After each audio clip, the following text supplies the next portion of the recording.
Hi everyone, welcome back to another edition of videos, and today I wanted to show you a really interesting study. I believe it came from 1936. It was part of a book that I've recently bought called 1001 Beginner Chess Exercises. Don't be fooled though, there's nothing beginnery about this book. It's a really actually quite a difficult study book, but it's great actually if you're looking into tactics or learning a different tactical theme. It goes through it very simply and very easily. But nonetheless, there are some very difficult puzzles within it, and as part of one of its last sections, it has a section called Curiosities.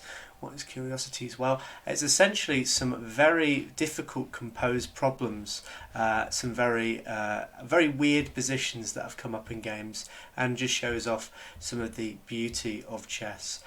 So this particular one was very beautiful. I really like this one. I'm going to call this one, I'm going to call it the Nightclub, this one, because there's loads of knights here and they're all dancing around a board. So we have a very unusual position. You'll probably never get this in a game, but it's still interesting in an endgame problem. Just so you're aware, two knights versus a king can win. I stress it can win, but it normally doesn't win. The only way it can normally win is if white has, let's say, another piece on the board, let's say a pawn for example.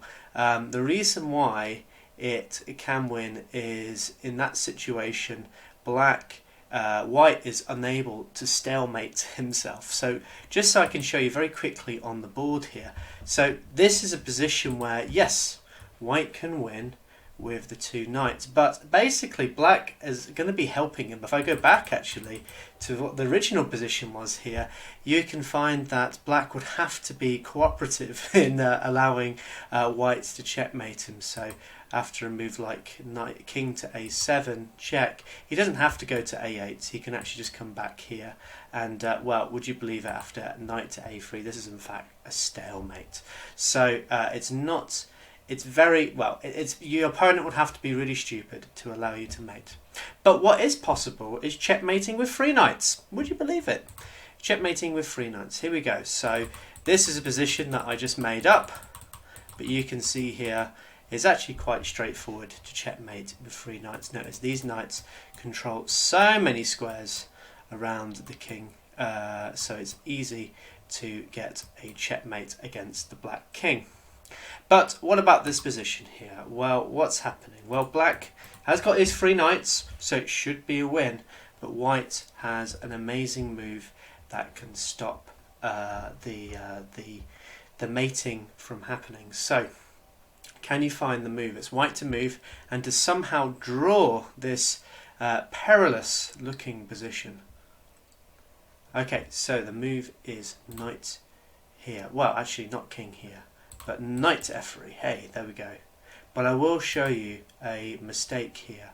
What happens after king to g3? You might have been asking yourself, is this move possible? Because hey, look, you're forking these two knights. The problem with this is after king to e3, which defends these knights, in actual fact, white is in a lot of problems here. His knight is in fact trapped. It's got nowhere it can go to. So after a few maneuvers around the board, let's say something like this, in actual fact there's basically no way that this knight can survive here. So after a few more moves, the king can then go after the knight, and it is going to be a win for black, because you know he's going to take this knight, and now we've got this three knight position where we already looked at the three knights versus a king as a win. So that doesn't work. So why does knight to f3 work? It looks like a big mistake, right? We're putting our knight here where it's going to be captured. Seems a bit stupid. Well, we definitely don't want to do a move like this. After the knight captures here, this is an easy draw. You know, even if white was careless and loses his knight, we know that the two knights are not enough to win the game. But what about what happens after the move knight here? We've got the three knights, right? This should be an easy win for white. Well, easy win for black, I should say. Well, here is the amazing continuation, king to g3. We're triple forking these knights. It should be the other way around, right? But these knights are all under attack. And if black is careless and he plays the move king to e3, would you believe it here? This is a stalemate. Look at all these squares around the king. This king has got nowhere it can go to. It can't take any of these knights because of this king. But what else is black to do in this position? If, let's say, he moves his king over here to defend two of them, he's still going to lose one of the knights, and then it is a draw. So a really nice little puzzle. I quite like this one. As I say, I love these cute little minimalistic endgame studies, and this particular one really was like, oh, that's cool.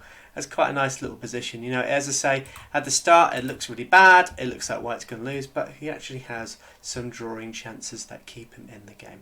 Anyway, I hope you enjoyed this as much as I did, and I hope to see you in some more videos. Check out my channel if you want to see more of these studies, but otherwise, thank you very much, and I'll see you soon. Take care, bye bye.